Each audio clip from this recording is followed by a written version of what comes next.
विदेश रे चाकरी कराई देबाकू कही लक्षाधिक टंका लुट लुटेरा को काबू करी पुलिस जिमा देले गाँ लोके। तेबे एमिति एक घटना देखा मिली चांदबाली बांसड़ा थाना अंतर्गत नुआ गाँ इछापुर गाँव में गाँवर 24 जन युवक बाहर देश को जीवाई 40,000 लेखाएं मोट 9,60,000 टंका देइथिले।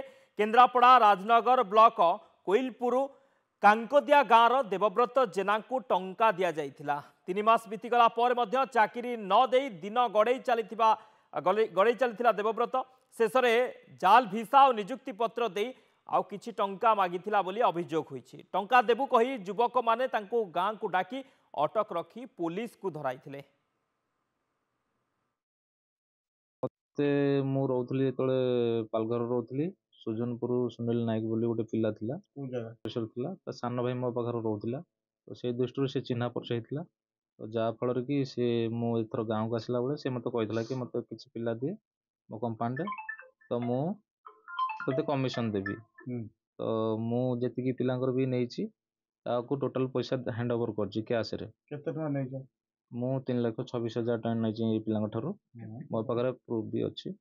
ये 24 जन पिला बाहर को जीवा पय हमहु प्रलोभन देखै कि जाल भिसा विथ ऑफर लेटर ये सब देइकरे हम पाखर 40,000 टका ना पर हेड नेइछि।